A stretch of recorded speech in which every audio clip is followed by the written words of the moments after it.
Hey everyone, welcome to the second talk from the Hashnode Bootcamp Season 3. This season, bootcamp focusing on building an effective personal brand as a developer. We have lots of amazing speakers from whom you can learn a lot.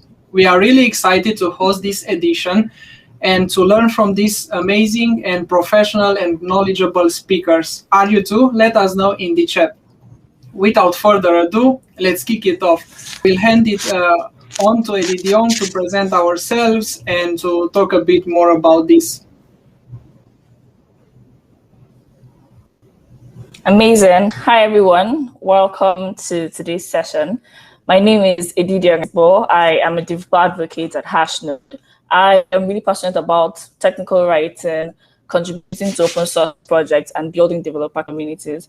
With me here is my awesome colleague, Catalin, who also works as a developer advocate on Hashnode and also creates awesome tech content on his YouTube channel.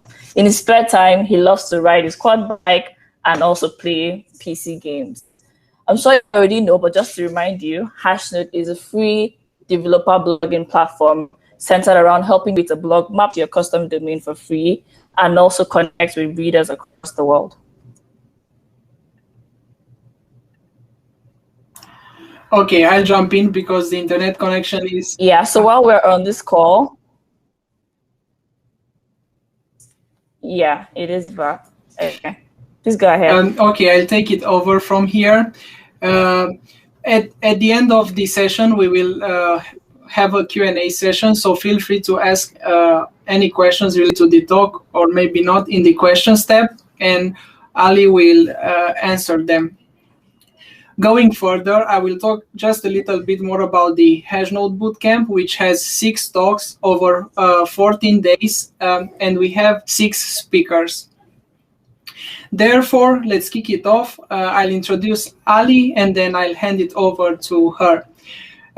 Ali Spittel, and please correct me if I don't say the name correctly. I'm bad at pronunciation. No, Ali Spittel. You got it. Is a developer, senior developer advocate at AWS Amplify, and she blogs on WeLearnCode.com. Also, she's a co-host on the Ladybug podcast, which is an awesome podcast you might want to check out. Ali is a strong presence in the tech community, and I believe you will definitely learn a lot from her, so stay tuned. Ali is going to talk about developer blogging and online presence. Without further ado, let's welcome her on stage. Welcome. Hey, welcome. Thanks so much for having me. This is really exciting. Awesome. Well, I'll go ahead and share my screen to get my presentation up. This will be fun.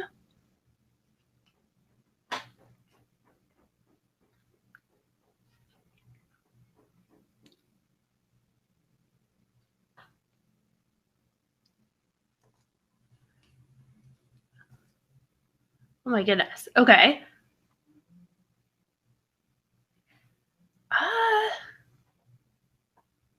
Can you all see my screen or no?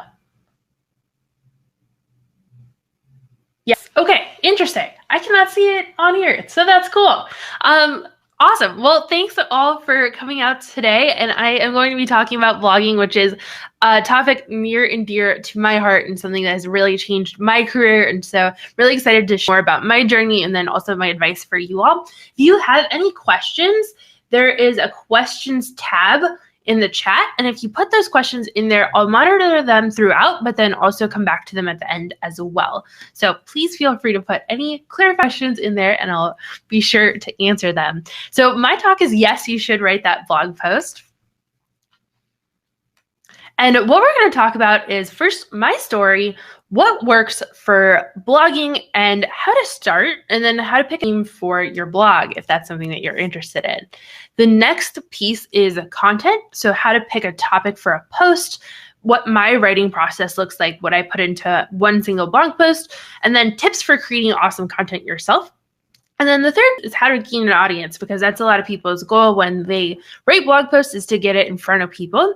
So I'm going to talk a little bit about how to gain an audience on social media, how to cross post, and then also search engine optimization. So we'll be doing a little bit of a dive into a lot of different topics this morning. And so again, feel free to flag me with any questions. in the chat. So my journey was from 0 readers to 1 million in 1.5 years of blogging. So I started on October 23rd of 2017. Let me do something real quick. Get my speaker notes. There we go. Okay, so I had been reading a lot of other people's blogs, mostly Vaidehi Joshi, who wrote this amazing series called Base CS. If you're interested in learning about any computer science things, I highly recommend it. It's incredible. And so I made this challenge for myself that I was going to learn a new technology every single week and write a blog post about an application that I built in that new technology that I learned, which is completely unsustainable. But this project was for myself and nobody else. I wanted to tailor my learning. I had just transitioned into teaching code instead of being a full-time software engineer. And so I really wanted to stay fresh and learn new skills. I didn't think that anybody would ever read my blog. So my first blog post was called Pure CSS Art. It was how to write or create pictures essentially with just CSS. And I only got 36 people in the first month that read the blog post. But to me, that felt like I had won the lottery. So way back in like middle school, I had this fashion blog and nobody ever read it. Like I think probably 3 people ever went to that site ever. And so I thought that if anybody read your blog ever, that was a huge deal. And so 36 people reading my blog post was amazing to me. And I was really, really excited about it. My next blog post was about a functional programming language for the front end called Elm and how hard it was for me to learn. It was something that didn't click and I had to spend a lot of work on just learning it. And it really took off. It got 262 views and Elm wasn't really something that a lot of people were writing about at the time. So I think for their community, it was like a it's happening type of moment that somebody outside of their community was writing about it. So then I found this Twitter account called The Practical Dev. And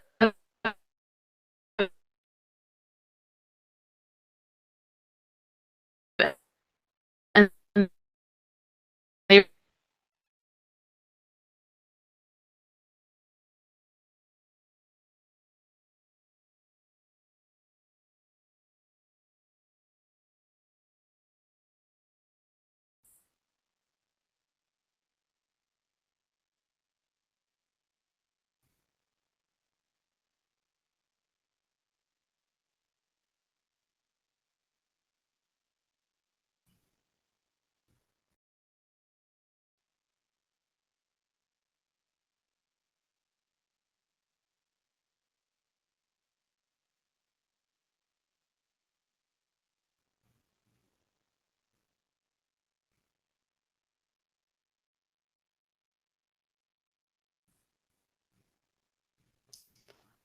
Okay, it says it's sharing again. Hopefully it is. It's really slow internet. Okay, so then I reposted this on Dev2, so I cross-posted and I got almost 7,000 views, which again was a huge number of people for me at the time.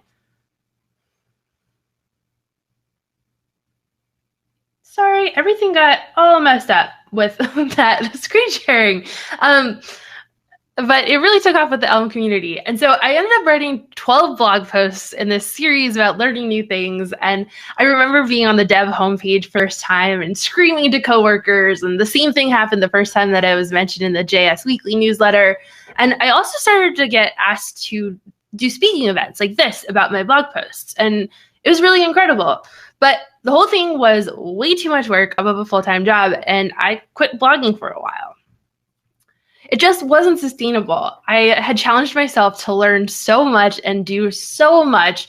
And blogging had helped me to learn a lot of new things already, but I wasn't qualified to write about them. I wasn't an expert. I was just coming at them from a beginner's mindset and talking about learning these things, and it helped other people. They really liked hearing about my learning process and what the stumbling points were on learning something new. And as somebody who works on the product now of AWS Amplify, I get to see this feedback all day, every day on what makes it difficult for people to learn. And it's really, really helpful to see that. So it really does help to talk about your learning journey, even if it's something that you're relatively new to. And people enjoyed it. And you can always go back and edit things when you learn more.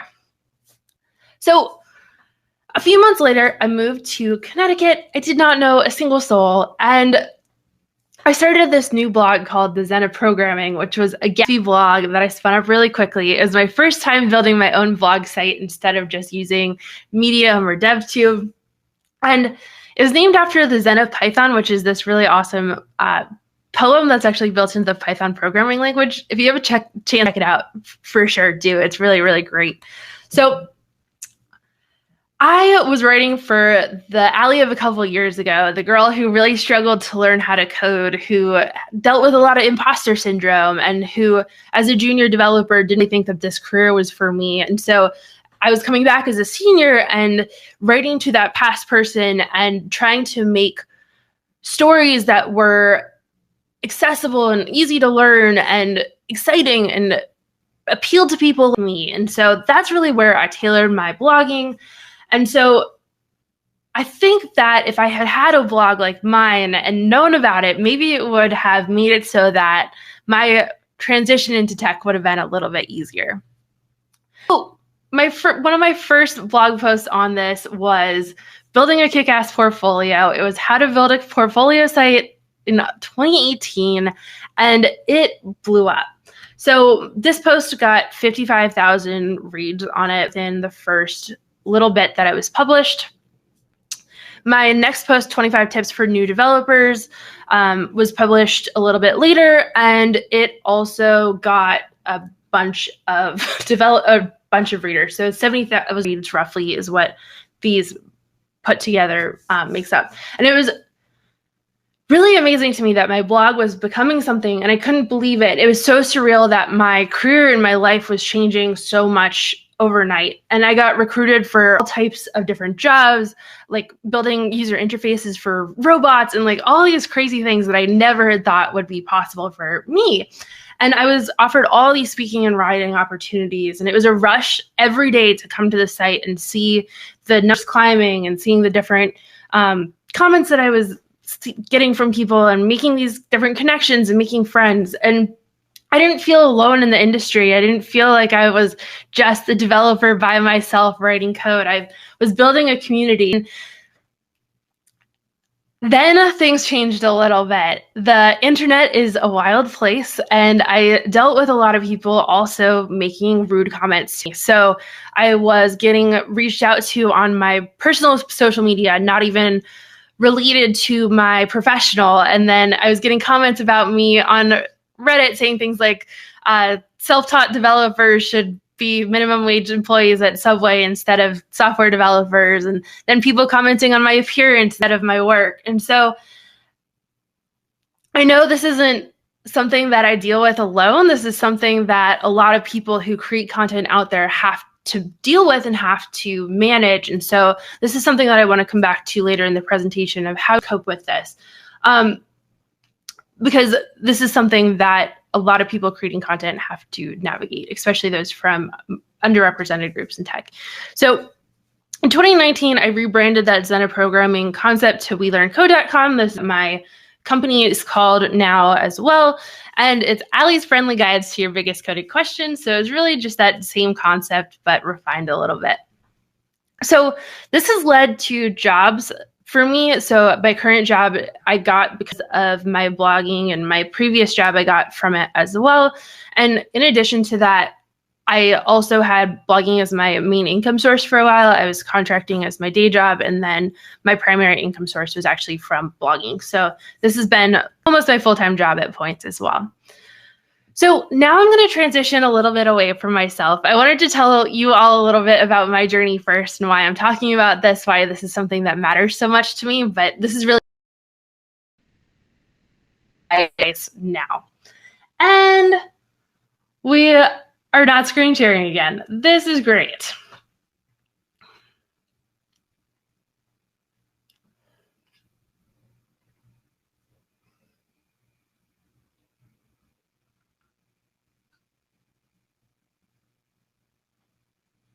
Okay, looks like it's screen sharing again. So first off, the first reason to blog is to write the post that would have helped the past you. So if you think to your previous self, what are the things that you struggled with? What are the things that were difficult for you to learn?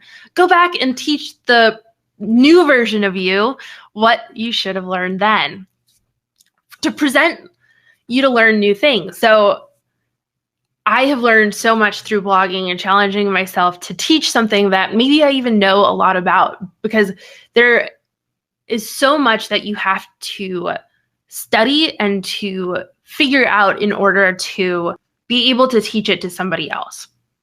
So highly recommend in order to reinforce your skill set and to expand what you know. So to establish yourself as an expert for the future use career, again, this has really changed my career in my life. Like I've talked about augmented reality all over the world, for example, and that's something that I don't do in my day job, but I really love to experiment with. And so I've gotten all these really amazing opportunities as a result of blogging. So people see you as this expert, even if it's something that you don't necessarily do 24/7. And then on a less selfish note, you'll make new friends and teach a lot as well. I think I see some people in the chat who I've been friends with as well. So this is one of the really, really, really amazing pieces of blogging, is that you build this whole entire community and you get to meet so many awesome people as a result. So I want to give this disclaimer before I go into the advice that this is things that has helped me, but you don't necessarily need to do all of these by any means. You can just pick and choose some tips that will help you. You can be as serious or as casual about blogging as you want. You don't need to be a 10x expert overnight or anything along those lines. Be reasonable with yourself and set goals that you can reasonably achieve, because if you try to bite off more than you can chew, you'll most likely end up doing zero instead of doing one. One blog post is better than 0 blog posts. So make sure to not overextend yourself, especially early on. So first off, what should you name your blog? And naming things is really hard as a programmer. Coming up with various names is difficult, but it also is for blogs. So some options are to use your name. I think this is something that I see more and more often, that people are using their name instead of coming up with a name for their blog. You can come up with something funny or witty, or you can think about search engine optimization and think about what you want people to land on your blog for, and maybe put that in the title. Then the next thing to think about is, who's your target audience? Who do you want to read your writing? I like the idea of having an ideal person in mind that you're writing to. Screen share. It's going to drive me up the wall. Okay.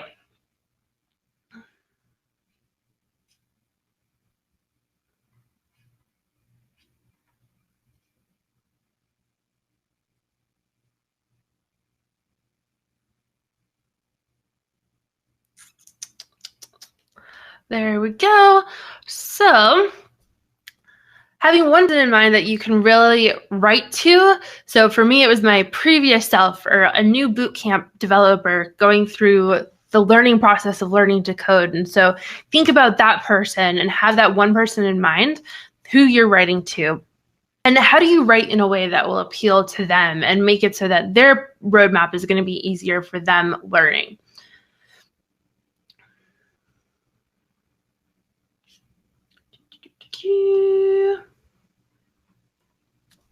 Then the next piece is, how will you pitch yourself to your audience? So you don't need to be a 10x expert or anything like that, but why are you writing about the thing that you're writing about? Why are you excited about it? Why does it get you to show other people about it? Why is it something that makes you excited? So who are you? What are you passionate about? And people like stories. Tutorials, I'll have some story about me learning something, or about a use that I had at work that I needed to write a feature for, or something along those lines. People really like stories, and so integrating them even into technical things helps people to relate to you and to make it so that they are engaged in your writing. The next piece is coming up with topic. So I like to think of 3 top problems that your target audience has, and then write posts to solve those 3 problems. So if I'm writing to beginner developers, they may be struggling with getting their first job. They may be struggling with learning X technology. They may be struggling with the amount of resources that are out there. And so my blog post would rotate through those 3 problems and give them solutions to those problems. And so having those difficulties in mind helps to relate to the audience, and also so that people keep coming to your blog and know what they're going to get every time that they come to it. So I always get the question if you should start with a niche or if you should just write about whatever. And so I think the best thing to do is have a concrete topic at first, and then you can expand from there. So many of these experts that you see on social media have a really narrow niche at first. So people like Kent C. Dodds, who does JavaScript, or Angie Jones, who does testing in mostly Java, or Emma Bossian, who mostly does like UI development. So have this small niche on this narrow topic, and then you can expand from there once your blog grows. Maybe you have a challenge for yourself. Are you going to write about something every week? Are you going to learn something new for each blog post? Are you going to write about some topic that you're dealing with at work? Do research on what works, look at your content and what does well, and also look at other people's blogs and works well for them. What do you enjoy reading, but also what do you enjoy writing? And then think about a year from now. Is it a topic that you're still going to have enough to write about a year from now? Or are you taking on too much too soon? Are you taking on a really, really wide topic that there's so much to write about? That might be difficult as well. You might have too many topics that you want to write about. So have something that there are subcategories, but also that is narrow enough to develop yourself as an expert in that one area.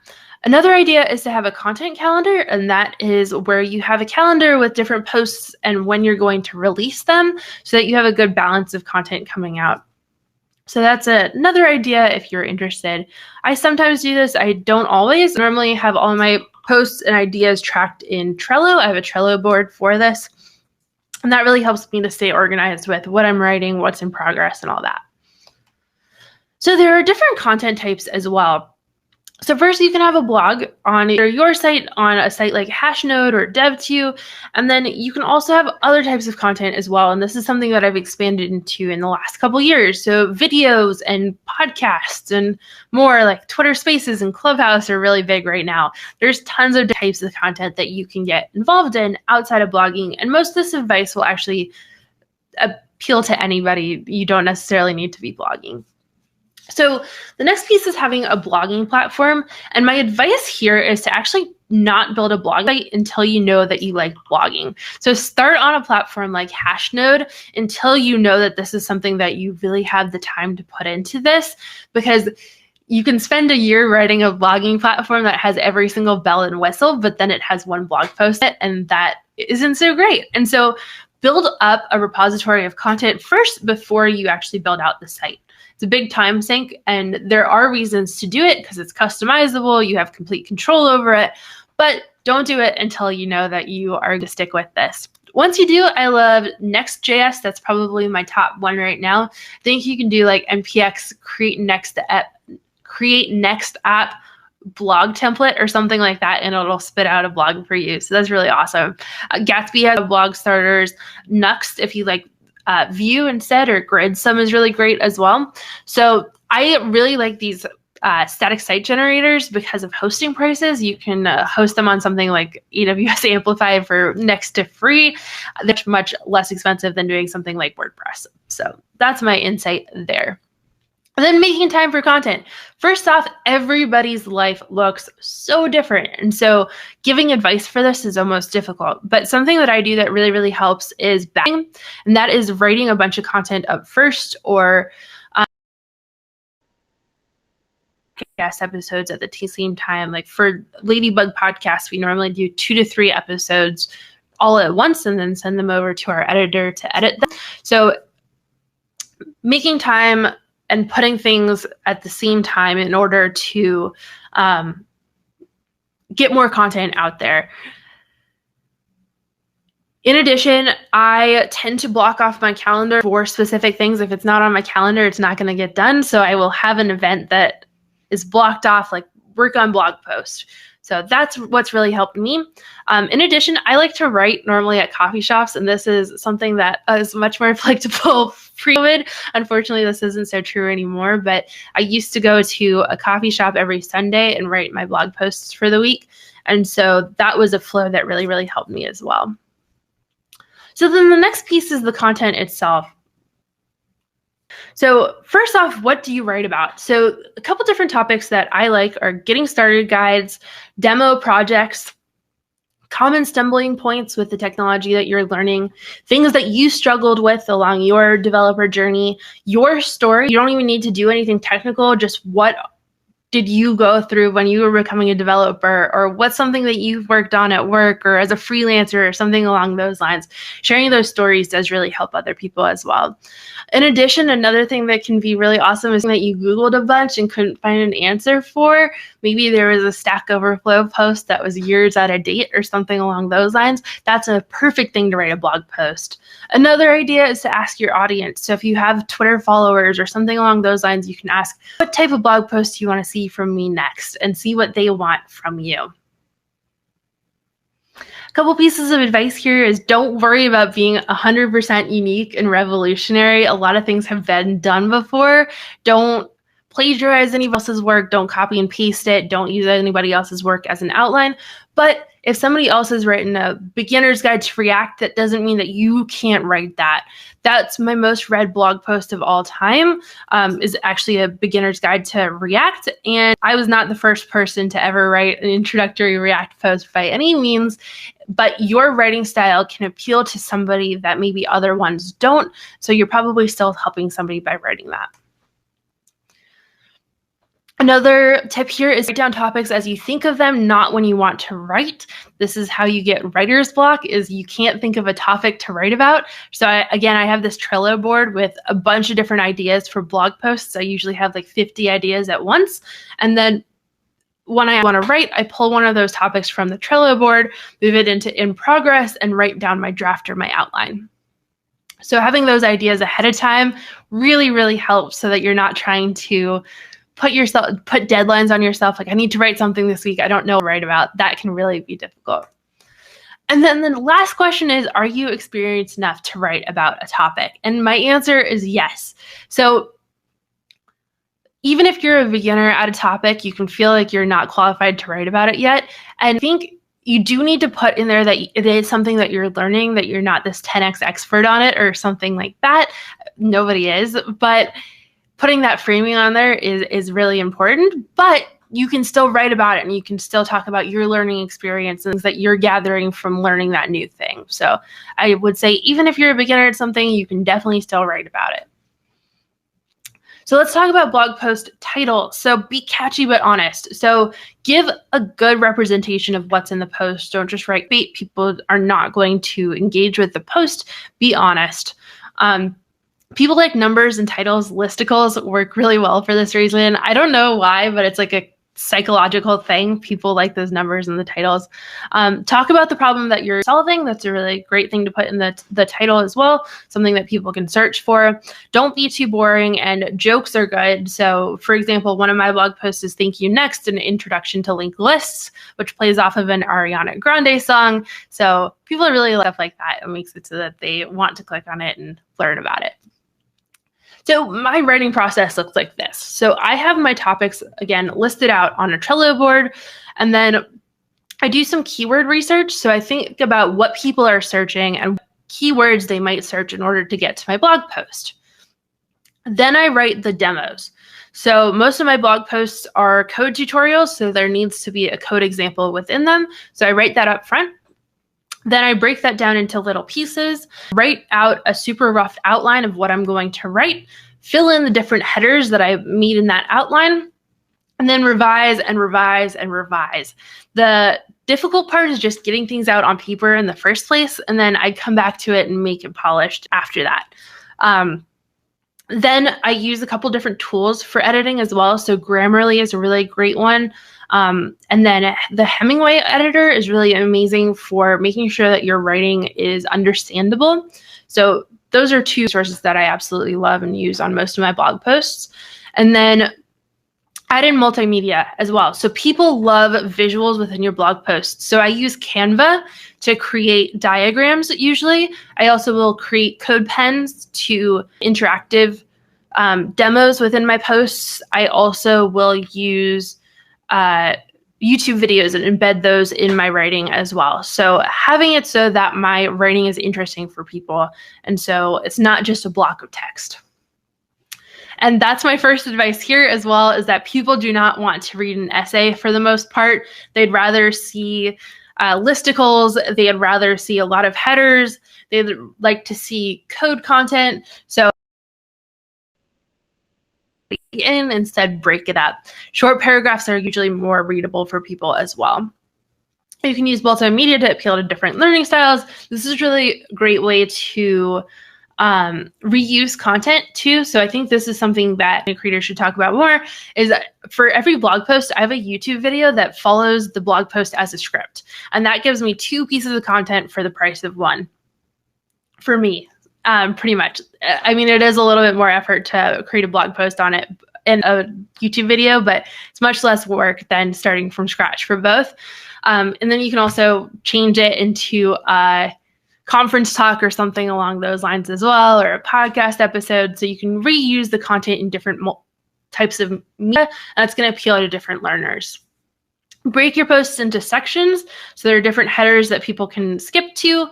Make sure that you're writing to your audience. So if you are writing to experts, you can use more of the jargon, you can use more of the language that they're going to be familiar with. But if you're writing to beginners, make sure to break down that jargon and to explain it to them so that they're not seeing these words that they don't know what they are and skipping off of your blog posts because they're just not going to understand it. So make sure that to keep your audience in mind. And in the why is this important to learn? Why is this a topic that's going to help them? And then where to learn more at the end. You're not going to cover absolutely everything in one blog post. So make sure to have links to where they can expand their knowledge in the future, whether that's your resources or somebody else's.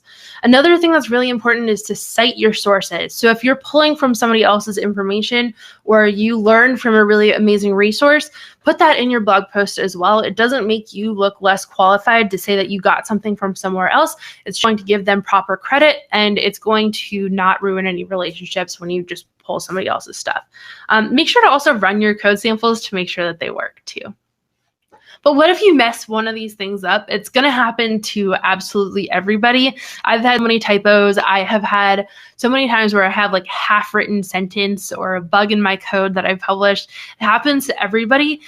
Fix it and move on. That's the nice thing about blogging, is that you can come to the post really, really easily, tweak that thing, and then republish. So the last thing that I want to talk about is building an audience. So first off, I want to say that this isn't everybody's goal. Writing for yourself is still an amazing thing to do and will enrich your career. So if your goal is not to build an audience, that is completely fine, and you are completely valid in that. This is just for the people who do want to have other people reading their blog posts, which I know a lot of people do. So first off, do not rely on just one source of viewership. So instead of just using Twitter to gain readers, try to diversify that a little bit, just because you don't own that platform. If Twitter decided to stop existing someday, then you no longer have your Twitter followers. And that's probably not going to happen, but try to diversify where you're getting readers from. So we'll talk a little bit about these different sources that you can use. So first off is social media. Pinterest is amazing for non-technical blogs. I have done like some of my infographics on there, and sometimes they get some viewership through there. I haven't had much luck with it, but I know for non-tech bloggers, Pinterest is like the #1 source of traffic. So it might be worth trying that out. A lot of people are using Instagram. It's a little bit hard to get clicks because you can't have links in a lot of places, but it's a great place to try out, especially if you like creating visual content. If you have a really pretty setup or something along those lines, it's a really cool place to try out. Twitter, I think, is probably the best one for developers because you can create a lot of relationships on there. And my next slide is going to be about how to grow on Twitter. Then Quora is another site where you can answer people's questions. So you could try that out. Reddit is a great source of traffic, and Hacker News as well. Both of them are like winning the lottery, though. There's not really a strategy that you can implement to a real extent in order to get your stuff rising on there. It's just if people post it. You can post your own stuff as well, but I've noticed that if somebody else posts it instead of you, it tends to do better. And in addition with those ones, my big rule for people is just to not read the comments. If they go on there, likely they're not going to be super nice. So advice for growing on Twitter is the first thing that I did was participate in Twitter chats. So every Tuesday night, there's Dev Discuss. Every Wednesday night, there's the Code Newbie chat. And you can contribute to these. They ask questions and you can reply to the questions. And this is how I started tweeting. Like, I had no idea what to tweet about. And so I liked that people were asking me questions instead of me having to think from scratch about what to tweet about. So that's how I started. And I started to gain my first 100 followers that way. And then I had goals for myself at first when I decided to really invest in Twitter. And I was getting readership before I used Twitter as well. Just for context, I'm about to hit 100,000 followers on Twitter. So it's something that I have had a lot of success with, but I've also had a lot of success outside of Twitter as well. So I would challenge myself to do 2 top-level non-promotional tweets a day. So tips for other developers, maybe with screenshots of the code or coding challenge or something along those lines, or something that was funny. Again, don't like plagiarize other people's tweets or just tweet stuff for engagement. People can kind of sniff that out and maybe it hits Twitter's algorithm, but it's not going to be very genuine. And the whole point of this is to build relationships, not just to spam people. Then I'd have 1 promotional tweet of my own content and 1 tweet promoting somebody else's content. And I think that last one's really important because then you build those relationships with other content creators and are sharing other people's awesome stuff as well. So this is the formula I followed when I was starting out with Twitter just to make myself actually tweet. Like every single day on my to-do list, I had these 4 tweets on there. I think another really important thing to do is to respond to other people and make it a conversation, not just a unidirectional thing. Another thing to do is be skimmable. So I think people have caught on to this a little bit more recently, and so maybe it can come off as spammy, but emojis and spacing make it so that a tweet stands out on somebody's timeline. So that's a lot of the reason why I use emojis in my tweets, just because they stand out to people. Hashtags are something that can kind of work, but most viral tweets, if you notice this, all the tweets with thousands of likes on them don't actually have hashtags on them, if you notice this. And the reason for that is that hashtags are a little bit less retweetable, I would say. I would be a minimalist with using these if you use them outside of events. So they're really great for tweeting about things like this Hashnode event and to group tweets there. But in order to promote your content, like, you can get some bot retweets by doing it, but usually it's not super genuine. So that's just one piece of advice there. And engage. Don't just go in one direction. Respond to the people responding to you. Respond to other people. Build genuine relationships, because that's the most important thing that you can get on social media is these true friendships and these true relationships, not just this unidirectional posting things and forgetting about it. And then search engine optimization. So this could be a whole presentation in and of itself. First, so keywords. These are words that you want people to search in order to find your blog post. So a good strategy for this is, at least when you're starting out, to look for low competition words that are low volume at first. And so low competition means that not a lot of people are blogging with that search term. And low volume means that a lot of people aren't necessarily searching for that thing yet either. So that's a strategy when you're just starting out. Then when you gain more of a following, you can look at low competent but high volume search terms. So things that don't have a lot of blog posts but have a lot of people searching them. So that's something to think about, is how hard the competition is for a search term. So React, for example, is going to be really, really hard to get a post on the front page, but something like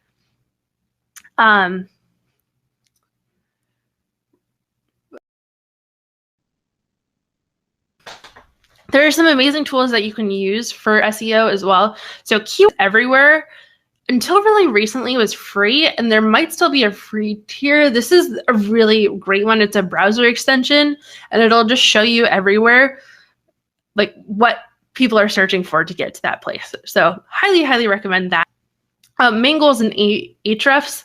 I use main goals and I've used Ahrefs professionally before. These ones have a pretty expensive subscription cost, but if it's something where you're going to go professional with blogging, these are probably where you would go. Another thing is domain authority. So domain authority is how high search engines rank your content and how much of an authority they think that you are. And this is a big part of their algorithm. So you can build domain authority through a couple different ways. So the first thing is backlinks through social media. So backlinks are when somebody links to your content. And so if people are putting a link to your blog post within their blog post, that's going to boost your domain authority. And so building high quality content where people are likely to share it is going to boost your authority. Also, if you create quality content that answers multiple questions, this is likely to boost your domain authority as well. Another thing, and I don't think this is going to apply to anybody, but if you give medical advice, this tends to really hurt your domain authority. So we recommend not doing that. And then also your site quality. So this is also a huge piece of the Google algorithm. So how long people spend on your site, that's time on site. Your site speed. So using something like a static site is going to be a lot faster than a WordPress site or something like that. And that is really, really great for your site quality ranking. There's a lighthouse. So if you inspect a page on Chrome and then go to the, I believe it's like the performance tab, you can click to create a lighthouse test and it will show you your site speed and your accessibility and all these different things. It's like exactly how Google is going to find your site quality. So highly, highly, highly recommend doing that on any blogging site that you create. And also if you blog on sites like Dev or Hashnode, they have really great SEO built up already. And so you get to use their SEO in order to boost your own. So I highly recommend doing that. And cross-posting can actually help your SEO for that reason as well. Another thing, the most important thing that you can have as a blogger is an email list. And it's the only thing that you own and there aren't algorithmic changes for it. You can always change your email provider. You can take your email list and put it somewhere else if, for example, it doesn't exist anymore. You can have what's called a lead magnet, which is a free download for people to enter their email address and then you send that to them. You can have a newsletter, you can have some other offer for subscribers. So I wrote an ebook and I made it so that people had to put in their email address in order to that ebook. It was high quality. It was something that people really enjoyed. I got 11,000 people download that. And so my email list was really boosted from that. A tiny letter is a really great place to start, but it has a upper limit, I believe like 2,000 subscribers, something like that. So if you get more than that, then you need to move to a different platform. MailChimp also has a free tier under a certain number. Button Down, I've heard really great things about. It allows you to write emails in Markdown. I personally use ConvertKit, which has probably the most extensive feature set, especially for bloggers. So if you want to get fancy, that's probably the way to go. If it's something that you really want to do, maybe professionally, ConvertKit is really great. I also know Hashnode has an email list as well. And so that could be a really, really great way to get started as well. And then cross-posting. So cross-posting is when you post on your site and then also post it to another site like Hashnode. And so you can use what's called a canonical URL. That'll make so that Google doesn't think that there is duplicate content. Duplicate content is when content is posted on multiple sites. Google thinks that something's plagiarized, and so it's going to devalue it in the algorithm. And so if you cross-post, make sure to use a canonical URL. Hashnode has a way to enter this. Dev2 has a way to enter this. Just make sure that you do that so that your own site isn't being treated as spam. It'll get more eyes on your post, especially when you're starting out. You can use these algorithms that they have on their site in order to put your content in front of more people. So this is a really awesome thing. This is what I did to get started and how I really gained a readership early on. Another thing that you can do on social media is build some hype around upcoming posts. So tease that something's coming up, maybe release a video of a demo that you're building for video or something like that. Share some sneak peeks, and having some sort of personal branding can be really helpful here. Another important thing is consistency. So making sure that your audience knows what they're going to get and when. So consistency can look different for everybody. Writing once a month is still consistent. It's just a different level of consistency than every day. Or writing quarterly, that's still awesome as well. I think there's this really great non-tech blogger that I follow who blogs quarterly and has a really great audience due to that. So building up some sort of posting schedule can be really helpful. And I did this early on. I'm much worse about it now, but it can really help when you're getting started. And then dealing with internet haters, and it can be really rough, and don't be hard on yourself if you're having a difficult time navigating it.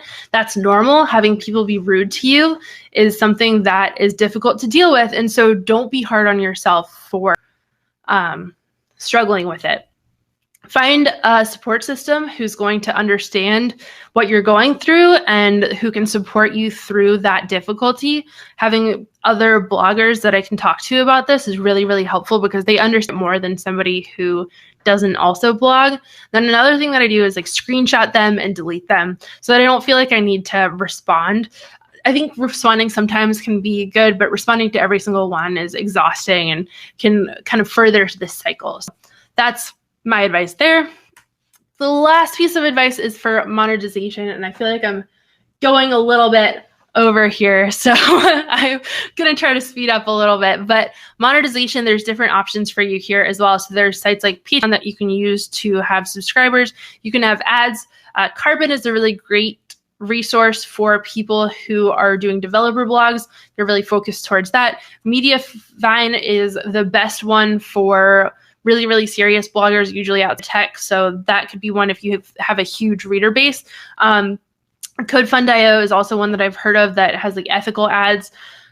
Sponsorships. So sponsorships are when you get somebody to sponsor your blog site. So it's kind of like ads, but you do the outreach to them directly. This can be a really great model as well. You can also create products. So have something that you are selling, like a course or an ebook or something like that. You can also have affiliate links. So affiliate links are when you have a link to buy something, and when somebody buys something, you get a small percentage of that back.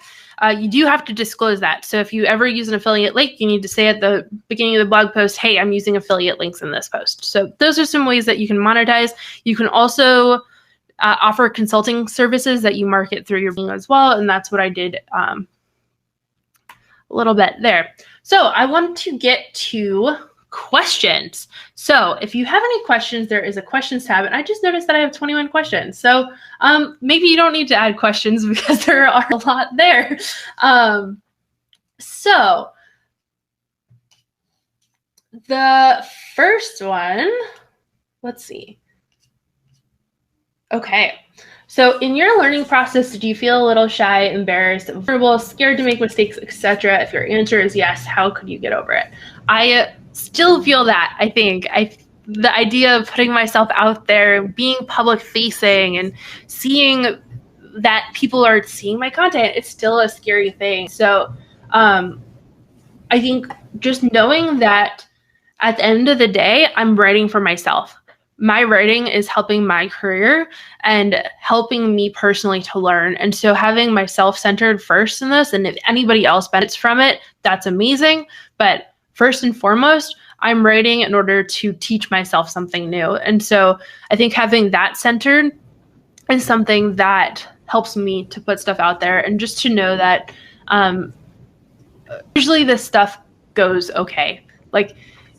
Usually more people are going to benefit than are going to not benefit, or who are going to be destructive about it. Hi, Ali. Let me read the questions for you. Can you hear me? Okay. Yeah. All right, awesome. All right, cool. So we have a question by Alejandro, if I'm not pronouncing it wrong. Question is, how can we avoid seeming like an expert versus a junior developer that is learning and experimenting or exploring new topics or technologies without some road defined?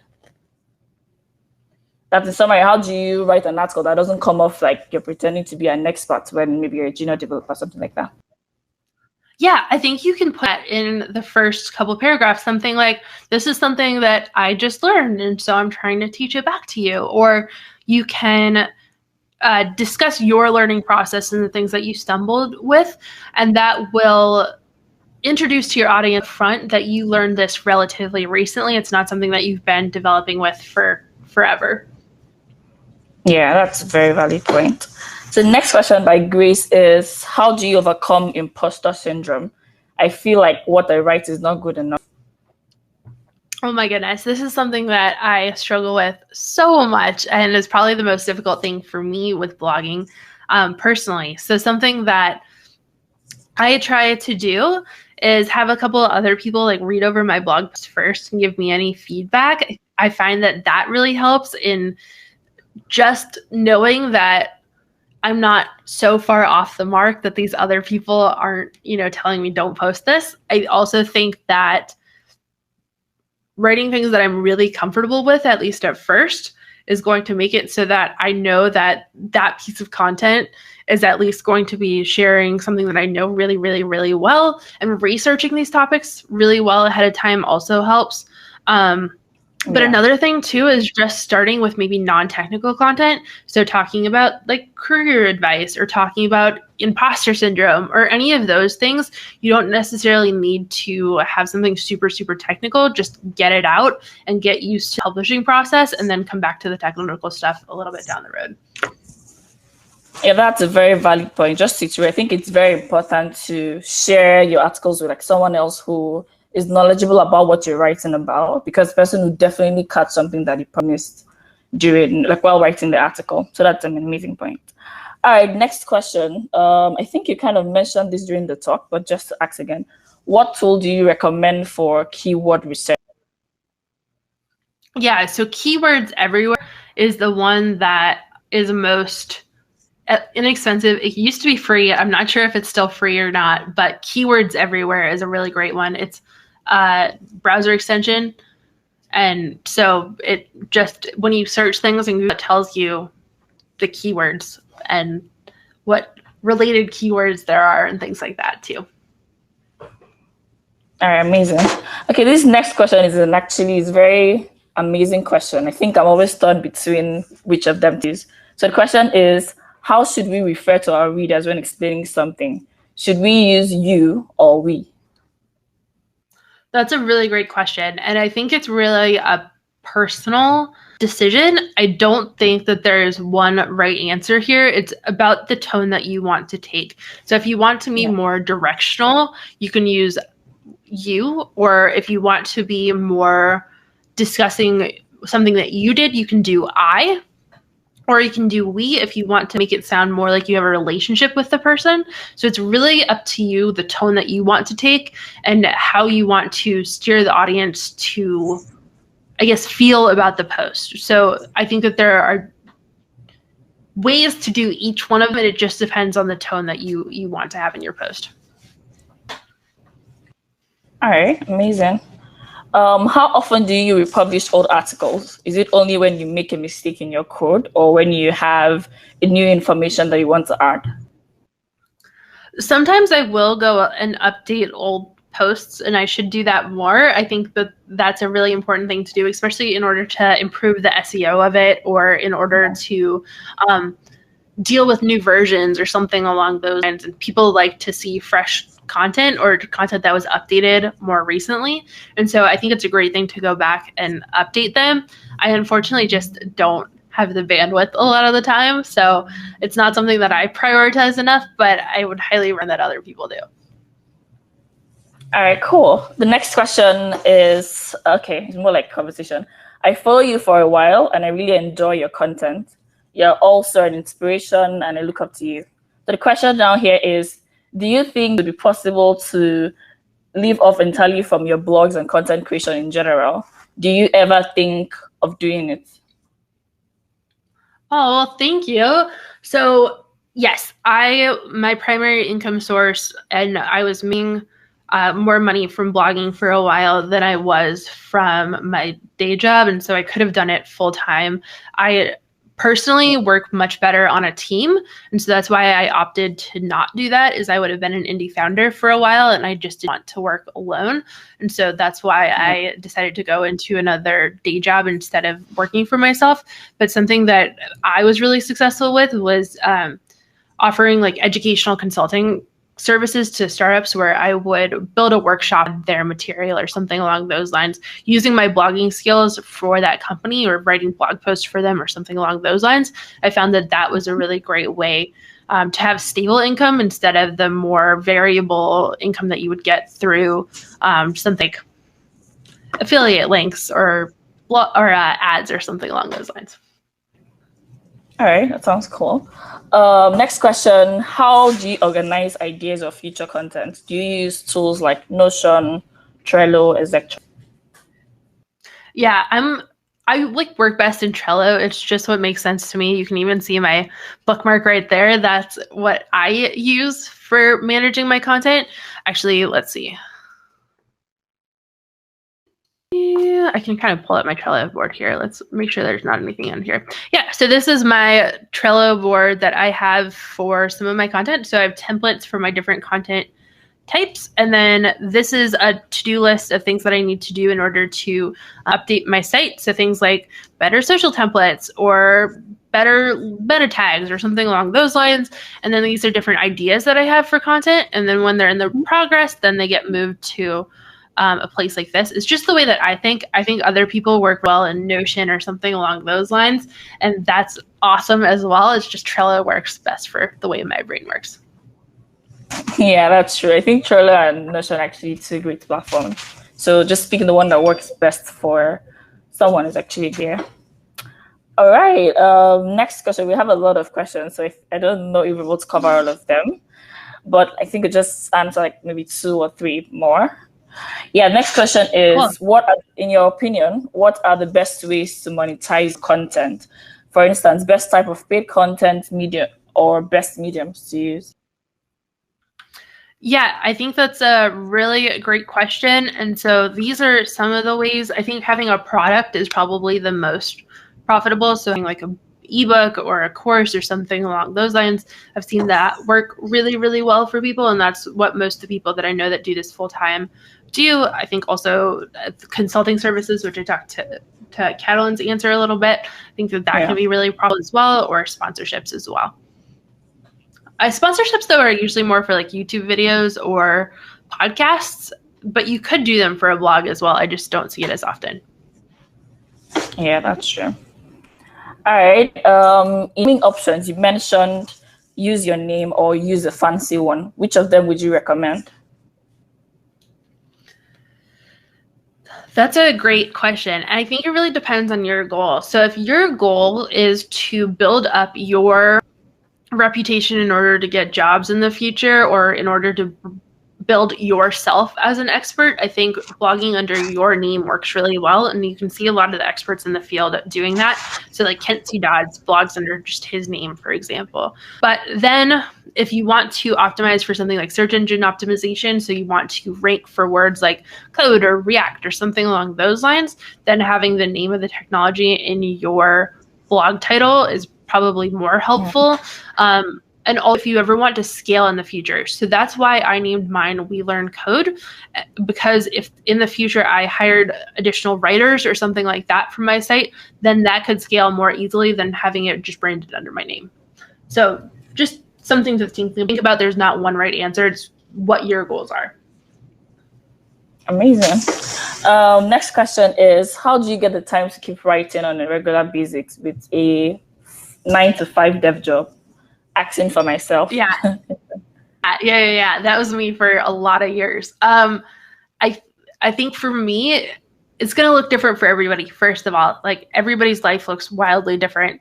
For a lot of my time, I was single and didn't have any kids or anything like that. And so that gave me a free time to write. And I know everybody's living situation is different. So I want to say that up front. But for me, what works is blocking time off of my calendar to blog. So having actually calendar events, like you are writing during this time, here's what you need to do.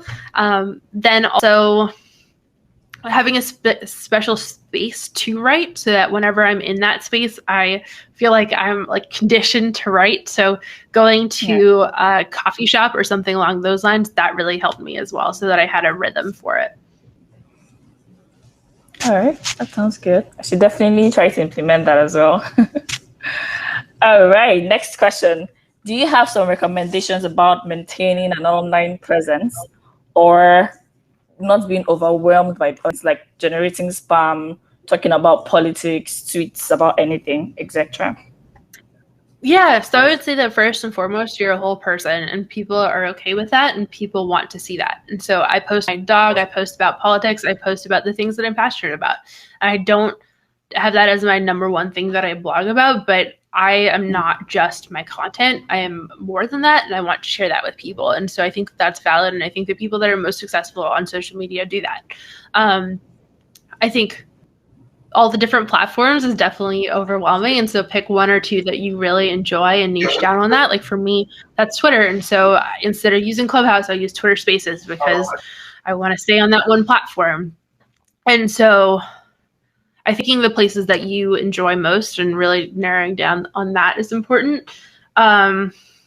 And then just building relationships. Like that's the best thing that you can do, is not just have it be a unidirectional thing. I think the people that post out spammy things kind of see it as like a unidirectional platform where they gain followers. But really what you're trying to do is build up true relationships with people. And that's the best thing that you can do on there. Like the people that are just following you just to follow you aren't going to be the people that are going to be like ride or dies, the people that are really going to stick up for you and invite you to things and all that. So focus on building relationships rather than just putting out content in one way, would be my advice. All right, that sounds good. Second to the last question, since you have a lot of new traffic, how did you manage trolls? Yeah, so I think I talked about that a little bit, but having a group of friends who is in a similar situation. So for me, like my the Ladybug podcast, they all see the same thing and deal with it. And so having them as a support network was really helpful. And I think having a group of blogger friends that can support you is really, really, really great.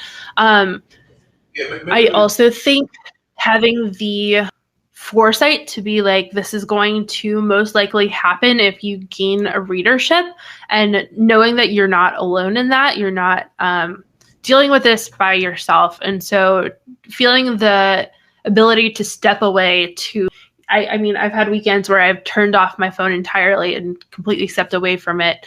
And just knowing that I can do that, and I'm allowed to do that despite maybe what people might say. I can step away if I need to. So I think those things have helped me a little bit, but it is still tough. It's still something that I have days where I see a comment and I'm like, oh my goodness, that like really hurts. So I'm not perfect at it. Yeah, I agree. I don't think it's possible to ever be at a place where it completely doesn't affect you anymore. I feel like even when you overlook this one, someday you find something that makes you want to just like go off the internet. Yeah, I really hope people will try to be better. Yeah, me too. Right. Me too. Okay, I think we can answer like 2 more questions before we move ahead, so we don't eat into time because we're already past time. So this question is, okay, so your articles are very clear and complete.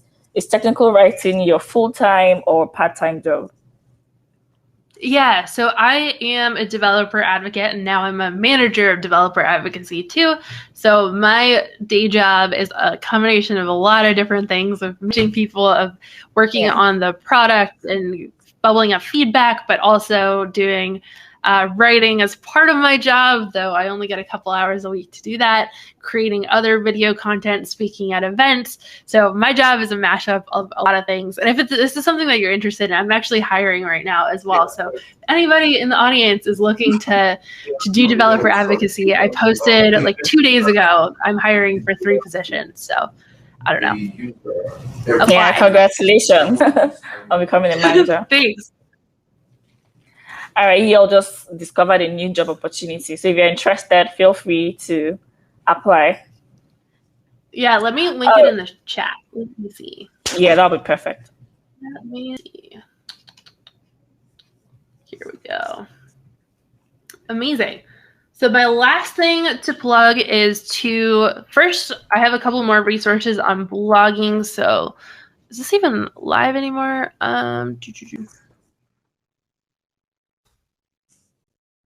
Nope, never mind. So ignore that one. I have a couple of blog posts on blogging and then also a Ladybug podcast episode on blogging as well. If you're interested in my other ones, it's under career advice on my site. So welearncode.com/advice. There's a bunch of articles on blogging on here. And then start with one post and do your homework for this session as well. So I think, do you all get the homework sent to you as well somewhere, like emailed or something like that? Yeah, usually you send it on the Discord channel as well. Okay, amazing. So to get started with blogging, you'll write an article on your Hashnode blog, talk about the tech stack that your current project is using, and then your experience with the programming language or framework that you learned, and tag it with hashtag Hashnode Bootcamp. And the deadline for this is Friday before your next session. And if you want to share any things that you were writing or anything like that, my Twitter unfortunately gets way overloaded with stuff at this point, so I really struggle to get anything on there, but I'd love to see things if you have them. My Twitter is Spittel, so if you want to connect with me on there, you very much can. WeLearnCode.com is my personal site, and then alispit.tel is my folio. So if you want to see what I'm doing professionally, you can check me out on there. If you want to learn my writing, WeLearnCode.com. Thank you all so much. No, thank you. This was amazing. From my point of view, I enjoyed it a lot. I was really interested in the topic. You are very knowledgeable, so I learned a lot. If you enjoyed this talk, please let Ali know in the chat. You can follow her on Twitter and other platforms. I posted the Twitter profile in the chat. Yeah, I want to thank you one more time. We appreciate you giving your free time and coming to speak here. It was awesome. Moving further, the next event will be on Friday by Colby, which we will talk about standing out by building a personal brand as a developer. So stay tuned for that as well. And lastly, make sure to share your bootcamp experience on social media with the Hashnode Bootcamp hashtag, because we will choose 10 people to win a t-shirt. Thank you once again for everyone, for Ali for speaking, and to you for listening. Thank you. Bye. Thanks, everybody. Bye. Bye.